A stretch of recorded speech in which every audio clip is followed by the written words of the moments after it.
2 जुलाई 2024 उत्तर प्रदेश के बरेली के पास हौसपुर गांव में एक आदमी सुबह 7 बजे अपने खेत में जाकर खेती करने के लिए पहुंचता है, लेकिन जैसे ही वो वहां पहुंचता है तो उसे उसके खेत में एक डेड बॉडी नजर आती है। वह घबराकर अपने गांव के गांव प्रधान के पास आता है और इस बात की सूचना गांव के प्रधान को देता है, जिसके बाद पुलिस को फोन करके बुलाया जाता है। शुरुआती जांच में ये मालूम चलता है कि वो जो डेड बॉडी खेत में मिली है वे अनीता देवी जी की है। उसी गाँव की रहने वाली थी। उस महिला की उम्र तकरीबन 45 साल की थी। उसके पति को मौका वारदात पर तुरंत बुलाया जाता है। बॉडी की शिनाख्त करके पूछताछ शुरू की जाती है, जिससे मालूम चलता है कि एक दिन पहले यानी 1 जुलाई 2024 को अनीता देवी अपने मायके गई थी और रात के वक्त वो वहां से वापस आ रही थी, लेकिन पूरी रात वो अपने घर नहीं पहुंची और अगले दिन सुबह 2 जुलाई 2024 को उसकी डेड बॉडी खेतों में पाई गई। अब वैसे तो ये एक नॉर्मल मर्डर का केस हो सकता है, लेकिन पुलिस जब उस डेड बॉडी की क्लोज से एनालाइज करती है तो वो देखती है कि आज से तकरीबन 7 महीने पहले भी इस तरह के 1-2 नहीं बल्कि पूरे 8 मर्डर हुए थे। और यहाँ से पुलिस को समझ में आ जाता है कि ये कोई सिंपल मर्डर का केस नहीं बल्कि सीरियल किलिंग का केस है। अब इस कहानी को बारीकी से जानने के लिए हम थोड़ा सा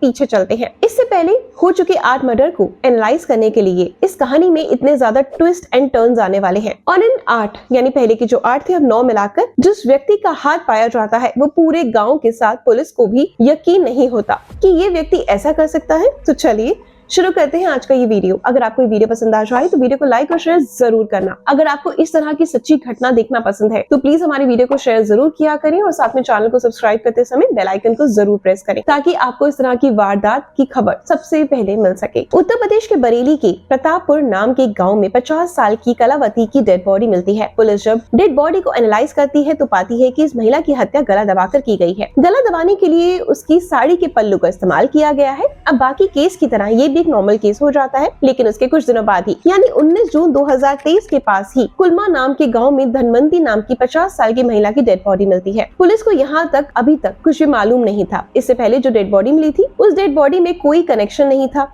या फिर कोई और सबूत। वो अलग अलग एंगल से इसकी जांच कर रही थी, लेकिन पुलिस तब चौंक जाती है जब 30 जून 2023 को प्रेमवती नाम की 55 साल की महिला की डेड बॉडी आनंदपुर गांव में मिलती है, जो कि बरेली में ही पड़ता है। अब यहाँ से पुलिस को डाउट होना शुरू होता है कि कहीं ना कहीं ये मर्डर्स जो हो रहे हैं इनमें आपस में कोई ना कोई कनेक्शन हो सकता है। लेकिन क्योंकि सभी डेड बॉडीज के पास ना तो कोई एविडेंस मिलता था, ना मरने वाले की किसी से कोई दुश्मनी, ना ही इन तीनों का कोई आपस में जान पहचान थी, इसलिए कोई क्लू नहीं मिलने की वजह से पुलिस केस को सॉल्व करने में बहुत ज्यादा समय ले लेती है और लास्ट में थक हार कर केस बंद कर देती है। 22 जुलाई 2023 को एक और मर्डर हो जाता है, जिसमें इसी तरह की एक महिला की डेड बॉडी गन्ने के खेत में मिलती है और ये महिला 50 साल से ज्यादा की उम्र की थी। इसकी हत्या भी उसी तरीके से गला दबाकर की गई थी। अब पुलिस इस केस को भी इन्वेस्टिगेट करना शुरू करती है, लेकिन उसके अगले ही महीने यानी 7 अगस्त 2023 को पुलिस को वहीं पर एक गाँव में एक और डेड बॉडी मिलती है और ये 5वें नंबर की लाश थी, जो बिल्कुल सेम पैटर्न से मिली, यानी कि ये महिला 50 से ज्यादा की उम्र की थी और इसकी डेड बॉडी भी गाँव के ही खेत में मिली। इस महिला का भी गला दबाकर हत्या की गई थी। इन सभी डेड बॉडीज में एक चीज कॉमन थी, ये जो महिला की हत्या होती थी उसी की चुन्नी से उसका गला दबाकर की जाती थी और महिला जो सबकी एज थी वो ऑलमोस्ट 40 to 45 की क्रॉस ही थी। यहाँ तक पुलिस को ये तो क्लियर हो गया था कि ये सारे केसेस के पीछे किसी एक व्यक्ति का हाथ है, लेकिन पुलिस को कोई भी क्लू ना मिलने की वजह से ये केस सॉल्व नहीं हो पा रहा था। अब क्योंकि बरेली में ये केस बहुत ज्यादा हाईलाइट हो चुका था, कुछ भी करके बरेली पुलिस को इसकी इन्वेस्टिगेशन बहुत सीरियसली स्टार्ट करनी थी। पुलिस ने 3 आरोपियों को गिरफ्तार करा। पुलिस को लगा कि शायद जिन आरोपियों को उन्होंने पकड़ा है यही असली आरोपी है, क्योंकि उन्हें पकड़ने के बाद कुछ ही दिन बाद ये मामला थोड़ा सा शांत हो गया। लेकिन उसके बाद दिन आता है 31 अक्टूबर 2023 का, जब एक और महिला की डेड बॉडी बिल्कुल सेम कंडीशन में पाई जाती है और उसके बाद ये सिलसिला फिर से शुरू हो जाता है। 20 नवंबर को एक और डेड बॉडी मिलती है और 26 नवंबर को एक और डेड बॉडी मिलती है। यहाँ तक पूरी 8 महिलाओं की हत्या हो चुकी थी, जो कि बिल्कुल सेम पैटर्न से हुई थी। अब पुलिस के लिए ये मालूम चल गया था कि जिन लोगों को उन्होंने अरेस्ट किया है वो कातिल तो नहीं, क्योंकि इनके जेल में रहते भी 3 मर्डर हो चुके हैं। इस तरह से 8 मर्डर की मिस्ट्री को सॉल्व करना बरेली पुलिस के लिए बिल्कुल नामुमकिन साबित हो रहा था। पुलिस को छानबीन से ये मालूम चला था कि इन औरतों की हत्या को करने वाला व्यक्ति बहुत ही ज्यादा शातिर है, क्योंकि ना तो वो पीछे कोई एविडेंस छोड़ता है, ना ही उस व्यक्ति का आज तक किसी ने देखा है। इसी के चलते काफी समय बीत जाता है, तकरीबन 7 महीने बीत जाते हैं। पुलिस कोई भी एविडेंस या कोई भी क्लू नहीं ढूंढ पाती। लेकिन यहाँ पर अच्छी बात ये थी कि इन बीते 7 महीनों में कोई भी मर्डर नहीं हुआ था, तो पुलिस को लग रहा था कि शायद ये मामला शांत हो जाए। 2 जुलाई 2024 का, जिसके बारे में मैंने स्टार्टिंग में बात करी थी, बरेली के भोजपुर गाँव में अनीता देवी की डेड बॉडी मिलती है। ये बिल्कुल सेम पैटर्न से मर्डर किया गया। अब पुलिस को मालूम चल गया था कि जो भी इन हत्यारों के पीछे का व्यक्ति है वो सिर्फ एक ही है, है ना, यानी वो फिर से एक्टिव हो गया है। उसने अपने 9वें कत्ल को भी अंजाम दे दिया होगा। अब यहाँ पर पुलिस के लिए सिचुएशन बहुत ही क्रिटिकल हो गई थी। इसी के चलते पुलिस ने एक बड़े ऑपरेशन की तैयारी करी। पुलिस ने इस ऑपरेशन को नाम दिया ऑपरेशन तलाश। इसमें पुलिस ने टोटल 22 टीमें बनाई। पुरुष और महिला कांस्टेबल को आसपास के गांव में सिविल ड्रेस में भेज दिया। वहां पर रहकर आसपास की कंडीशन देखे। वो लोग गांव में इस तरह से रहते थे कि जैसे वहीं के रहने वाले हों, खेतों में काम करते थे और पूरे गांव पर नजर रखते थे। इसके साथ ही पुलिस ने बरेली के 25 किलोमीटर की रेडियंस में आने वाले उन सभी गाँवों में 1500 से ज्यादा सीसीटीवी कैमरे इंस्टॉल करवाए, जहां से ये डेड बॉडीज मिली थी। इसी के बाद पुलिस को एक सफलता मिलती है। पुलिस को कैमरे में एक अनजान व्यक्ति दिखता है, जिसकी शक्ल शायद उस गांव के रहने वाले की नहीं थी, क्योंकि गांव में रहने वाले हर व्यक्ति के बारे में एक दूसरे को मालूम होता था। अनजान चेहरा देखते ही व्यक्ति पहचान जाता है और इसी के कारण जो है पुलिस एक स्केच तैयार करती है, क्योंकि कई सारे गांव में उस व्यक्ति को देखा गया। इस स्केच को सभी गांव में रिलीज किया जाता है और साथ ही साथ जहां पर उस व्यक्ति को देखा जाए वहां पर अनाउंसमेंट भी की जाती है, कोई भी महिला अकेले घर से बाहर ना निकले। इतनी मेहनत करने के बाद पुलिस को एटलीस्ट एक क्लू तो मिला। जो वो स्केच उन्होंने बनाया, शायद यही हो ना हो मर्डर के पीछे का हत्यारा है। अब 8 अगस्त 2024 का वो दिन था। पुलिस के पास एक व्यक्ति का कॉल आता है और वो कहता है कि जो स्केच आपने गांव में लगाया है, उसने उस व्यक्ति को अभी अभी इस गांव में देखा है। पुलिस बिना देरी किए उस गांव में पहुंच जाती है और उस व्यक्ति को अरेस्ट कर लेती है। देखने से पुलिस को लग रहा था कि शायद उन्होंने गलत व्यक्ति को अरेस्ट किया है, क्योंकि जिस व्यक्ति को उन्होंने पकड़ा था वो थोड़ा सा मंदबुद्धि टाइप का था, यानी वो नॉर्मल लोगों की तरह नहीं था। पुलिस से पकड़े जाने के बाद वो पुलिस से बात करता रहा, पुलिस के साथ हंस रहा था, बोल रहा था, बड़े ऑफिसर्स के साथ भी हाथ मिला रहा था। उसकी इस तरह की जो हरकतें थी, इन्हें देखकर पुलिस को लगा कि शायद उन्होंने किसी गलत आदमी को पकड़ लिया है। लेकिन यकीन मानिए, पुलिस ने बिल्कुल सही व्यक्ति को पकड़ा था।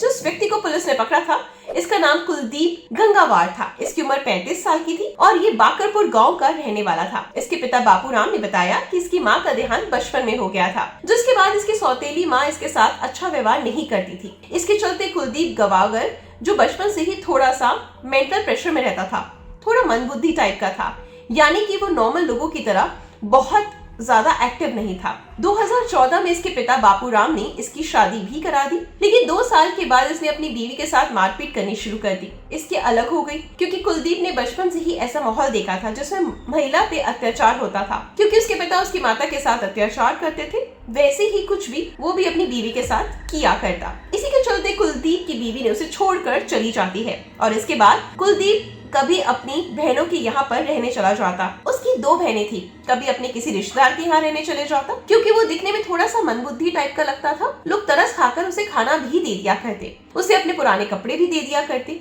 कुलदीप के पास ना तो कोई मोबाइल था और ना ही आने जाने के लिए कोई साधन, यानी कि बाइक, साइकिल, बस वो पैदल ही सफर किया करता और अपना जो सफर वह सड़क के रास्ते से नहीं बल्कि खेतों के रास्ते किया करता।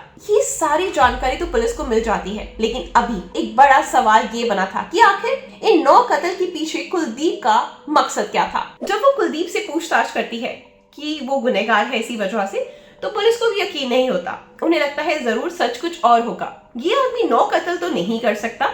लेकिन जब कुलदीप पूरी स्टोरी पुलिस को बताता है तो पुलिस भी यकीन करने पर विवश हो जाती है। इन सभी हत्याओं के पीछे कुलदीप का हाथ है। दरअसल कुलदीप उन्हें बताता है कि जब भी वो खेत के रास्ते से गुजरता था, खेत में किसी महिला को देखता तो उस महिला से शारीरिक संबंध बनाने की मांग करता। जब वो महिला मना कर देती तो वो गुस्से में आकर कत्ल कर देता। कुलदीप ने जितनी भी महिलाओं को शिकार बनाया, उनकी उम्र 45 से 50 साल की थी, क्योंकि कुलदीप को पता था कि इस उम्र की जो भी महिला है वो उसका विरोध ज्यादा नहीं कर पाएगी। कुलदीप जब उससे शारीरिक संबंध बनाने की बात करता तो वे मना करती और इसी ईगो हर्ट के कारण कुलदीप उनके पल्लू से या फिर उसकी चुनरी से पकड़कर उनका गला दबा देता। पुलिस ने कुलदीप को सभी क्राइम सीन्स पर ले जाकर उन सीन को रिक्रिएट किया जहां कुलदीप ने 6 हत्याएं करने का कबूलनामा किया था, यानी कि उसने ये बात मान ली कि 6 हत्याएं उसने ही की हैं और बाकी की जो 3 हत्याएं हैं उसकी जांच अभी भी पुलिस कर रही है। आसपास और गांव वालों का मानना है कि पुलिस ने गलत व्यक्ति को पकड़ लिया, लेकिन पुलिस ने जो एविडेंस जुटाए हैं उनके आधार पर यही मालूम चलता है कि कुलदीप ही असली आरोपी है, क्योंकि हर कत्ल करने के बाद कुलदीप उस महिला का कोई ना कोई सामान अपने साथ ले जाया करता, जैसे कि पल्लू का कोई टुकड़ा हो गया या फिर बिंदी या सर पे लगाने वाला कोई क्लच। वो सामान कुलदीप के पास मिला है।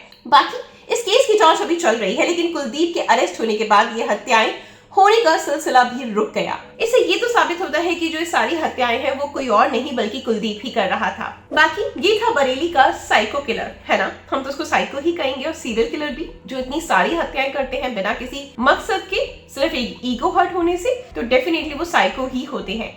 आपका क्या कहना है इस केस के बारे में, या इन तरह की जो इस तरह के लोग होते हैं, मानसिक स्थिति के जो लोग होते हैं, उनकी मेंटल कंडीशन इस तरह की हो जाती है कि वो उसी माहौल में जीना स्टार्ट कर देते हैं, तो कौन जिम्मेदार है इसका, वो ही या फिर उसके फादर? जरूर कमेंट करके बताइएगा। और आपके आसपास भी ऐसी कोई दुर्घटना हुई है, ऐसा कोई कत्ल हुआ है, तो जरूर उसकी स्टोरी कमेंट सेक्शन में शेयर जरूर करिएगा, अपना नाम विद योर सिटी नेम। ठीक है, मिलते हैं कल कुछ नई खबरों के साथ। धन्यवाद।